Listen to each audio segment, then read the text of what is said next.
He understood the cost the day he received exactly what he had been working toward. The email arrived at 10:17 a.m. subject line, confirmed. He stared at it for a few seconds before opening it, as if delaying the moment could somehow intensify it.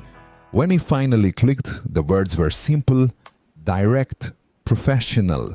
The promotion was his: higher salary, larger team, more visibility, more responsibility, security. He leaned back in his chair and let out a controlled breath. Around him, the office hummed with ordinary movement. Keyboards tapping, muted conversations, coffee machines in the distance. Nothing in the room acknowledged that something had just shifted in his life.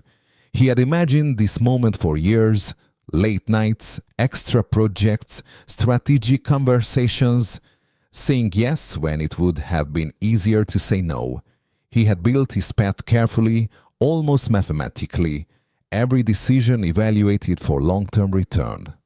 And now the return had arrived. He expected a surge of something: excitement, relief, pride. What he felt instead was stillness, not disappointment, not regret. Just a quiet recalibration happening somewhere beneath his ribs.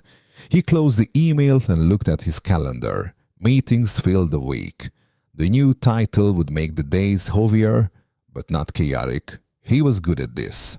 Structured environments rewarded him. That had always been the plan. Years earlier, he had promised himself that he would never feel financially cornered again. He grew up watching small uncertainties turn into large crises. A broken appliance becoming a budget problem, a missed opportunity turning into months of strain. He learned early that security was not optional. It was protection.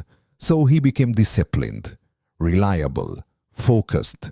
While others experimented, he optimized. While others chased passion, he calculated risk. He told himself he would explore later. Later, when things were stable. Later, when there was margin. Later, when safety no longer required constant attention. He stood up and walked to the window of the conference room at the end of the hall. The city stretched below, orderly, geometric, predictable from this height. Cars moved in straight lines, people followed crosswalks, systems functioning as designed. He had built his life to resemble this view. Clean lines defined paths, few surprises. His phone buzzed, a message from his mother: "Proud of you." He smiled. That part felt real. He had done what he said he would do. He had created distance between himself and instability. He had become someone others could rely on. They mattered. But as he looked at his reflection in the glass, he noticed something else. When was the last time he had done something without evaluating its return? Not return on investment, return on time, return on reputation, return on emotional exposure. He couldn't remember. The rest of the day passed in congratulations and handshakes. Colleagues spoke about trajectory, leadership, the future. He responded with practiced confidence. He had rehearsed this version of himself for years. On his way home, he decided to walk instead of taking a car. The air was cool, the city louder at street level. Without the structure of meetings, his thoughts expanded. He tried to locate the version of himself from 10 years ago, the one who talked about writing a book, about moving abroad for a while, about building something that wasn't immediately profitable but felt alive. That version of him had not disappeared. It had been postponed, carefully, repeatedly, responsibly. Each postponement made sense at the time. Now he wondered whether postponement had quietly become cancellation. He passed a small bookstore he used to visit when he had more unstructured time. He hadn't stepped inside in years, not because he didn't want to, because he didn't prioritize it. He paused at the window, looking at the books displayed in the warm light. Inside, a few people browsed slowly. No urgency, No visible performance. I felt something unfamiliar, not longing, friction, as if two timelines were brushing against each other, the one he had optimized and the one he had once imagined. He continued walking. At home, the apartment was immaculate, minimal, intentional. He had chosen it for its proximity to work, for its efficiency. Everything had a function, nothing excessive. He poured a glass of water and sat at the kitchen counter without turning on the lights.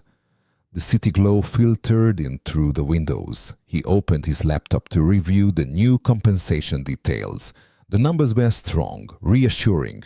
They translated into options, investments, property, early retirement, strategies, freedom, technically. But he recognized something unsettling. He had equated financial security with existential freedom. They were not the same. One protected him from loss. The other required risk. He closed the laptop. The question formed slowly, deliberately. If I continue on this exact trajectory for the next 10 years, what expands and what contracts? The expansion was obvious: income, influence, professional stature. The contraction was quieter: time for exploration, tolerance for failure, space to be inexperienced again. He leaned back and stared at the ceiling. He was not trapped. That was important. He had choices. The promotion did not eliminate them. It simply made certain choices more expensive. Walking away later would mean walking away from more. Changing direction would require explaining more. Risking uncertainty would feel heavier. Success, he realized, increases the weight of the deviation. That was the invisible cost. He wasn't unhappy. He respected his work. He valued competence. There was dignity in building something stable. But he could feel the narrowing effect of momentum. The more consistent his path became, the harder it would be to question it. His phone buzzed again, friends suggesting a celebration that weekend. He typed back that he'd join. He would celebrate. He had earned that. Yet beneath the surface, a different conversation had started. Not about quitting, not about rebellion, about timing. He stood up and walked to the bookshelf near his desk. On the top shelf sat a notebook he hadn't opened in years. He pulled it down. The pages were filled with outlines, ideas, fragments of stories he once intended to develop. He read a few lines. They weren't brilliant, but they were alive. He felt something shift, not urgency, not panic, recognition. He had built safety so effectively that he no longer noticed how much of his identity depended on maintaining it. The promotion had not created attention. It had revealed it. He sat back down and opened his calendar again. The next 3 months were dense: travel, strategy meetings, leadership training. He could continue exactly as planned. And maybe he would. But for the first time, he saw the trade-off clearly. Every year spent reinforcing this path would make alternative paths feel less realistic. Not impossible, just heavier. He closed the notebook and placed it on his desk instead of returning it to the shelf. A small shift, almost insignificant, but intentional. He didn't make a decision that night. He didn't draft a resignation letter or outline a 5-year escape plan. He simply allowed the question to stay open. What is the real definition of freedom in my life? The salary answered one version. His pulse answered another. As he prepared for bed, he felt neither triumphant nor conflicted. He felt aware that stability, once achieved, can quietly demand loyalty. Aware that success, once accumulated, can become a structure you hesitate to leave. Aware that the longer you wait to test a different version of yourself, the more convincing your current version becomes. He turned off the lights and lay in the dark. Tomorrow, he would step into his new role. He would perform well, He would build, lead, optimize. But now he knew something he hadn't known at 10:16 a.m. Security solves the problems of the past. It does not automatically create the future. And somewhere ahead, not immediately, not dramatically, a moment would arrive when the two versions of freedom in his life would no longer coexist peacefully.